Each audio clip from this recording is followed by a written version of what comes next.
Hello বন্ধুরা, উড়ান ধারাবাহিকের আজকের এপিসোডে দেখানো হয়েছে পূজারিনী বই পড়তে থাকে।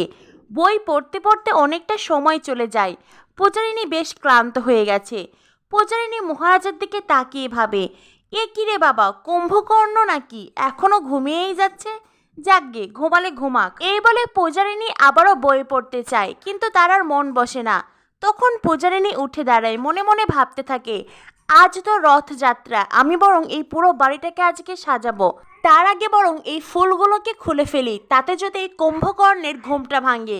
এই বলে পূজারিনী ফুলসজ্জার খাটের সমস্ত ফুল একটা একটা করে খুলতে থাকে।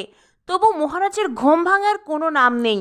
পূজারিনী তো অবাক, একজন মানুষ এইভাবেও ঘুমাতে পারে। পূজারিনী মহারাজের চারপাশ থেকে বিছানার ওপরে পড়ে থাকা গোলাপের পাপড়িগুলো জোরে জোরে বাড়ি দিয়ে সরাতে থাকে। তবু মহারাজের ঘুম ভাঙার নাম নেই। কাঁচা ঘুম ভাঙবে বলে এত সময় পূজারিনী আস্তে আস্তে চলাফেরা করছিল, কিন্তু এইবার পূজারিনী মহারাজের ঘুম ভাঙানোর জন্য বেশ জোরে জোরেই শব্দ করছে। তবু মহারাজের কোনো হুঁশ নেই। পূজারিনী আরও জোরে জোরে মহারাজের চারপাশে বাড়ি দিতে থাকে, তবু মহারাজের ঘুম ভাঙে না। পূজারিনী তখন ক্লান্ত হয়ে বলে, ভগবান। এরপরেই পূজা ঘরের মেঝেতে পড়ে থাকা ফুলগুলো সবকিছু পরিষ্কার করে। এদিকে দেখা যায় থানা থেকে পুলিশ সোমনাথকে ছেড়ে দিয়েছে। পুলিশ সোমনাথকে বলে, যাও, ঘরের ছেলে এবার ঘরে ফিরে যাও, আর হ্যাঁ, ভুলেও আর রাস্তাঘাটে এমন মারপিট করবে না। সোমনাথ বলে, হ্যাঁ ঠিক আছে, আমি আপনার কথাটা মনে রাখবো, ভুল করেও আমি আর এমন ভুল করব না। এই বলে সোমনাথ থানা থেকে বেরিয়ে আসে। রাস্তায় হাঁটতে হাঁটতে সোমনাথ ভাবতে থাকে, ইস, এইভাবে রাস্তায় যত সময় হাঁটতে থাকবো কোনো না কোনো গন্ডগোল হতেই থাকবে। কাছে টাকা পয়সাও নেই, আর এখন এই অবস্থায় আমি কোথায় বা যাব?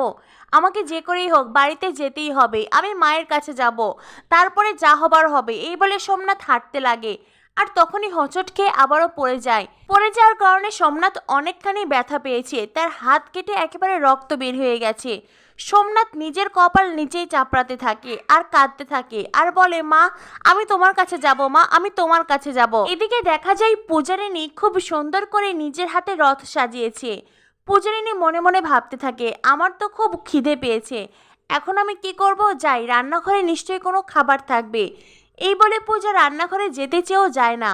পূজা মনে মনে ভাবতে থাকে, ঠাকুর ঘরে গিয়েছিলাম বলেই মা যা বলেছিলেন, আর এখন রান্নাঘরে যাব? থাক বাবা, দরকার নেই, আমি বরং এক গ্লাস জল খেয়ে নেই, তাহলে খিদেটা অনেকখানি কমে যাবে।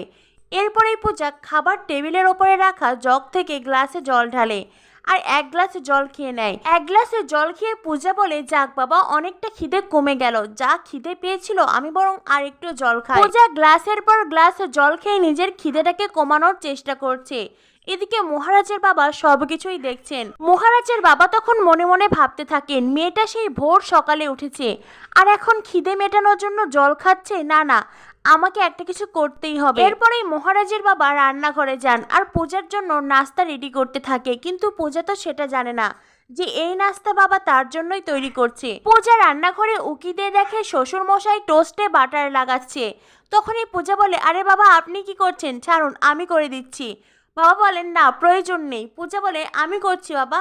মহারাজের বাবা বলেন, বললাম তো আমি পারবো। পূজা তখন মনে মনে ভাবতে থাকে, এই রে, বাবা বুঝি আমার ওপর রাগ করেছে। পূজা মুখটা ভার করে ওখান থেকে চলে যেতে চায়।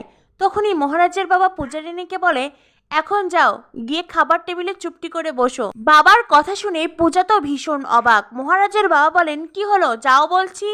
এরপরেই পূজা গিয়ে বসে পড়ে। তখনই মহারাজের বাবা নাস্তা পূজার সামনে দিয়ে বলে, নাও, এইবার খেয়ে নাও। আর এইটা দেখেই পূজার চোখে জল ছলছল করে।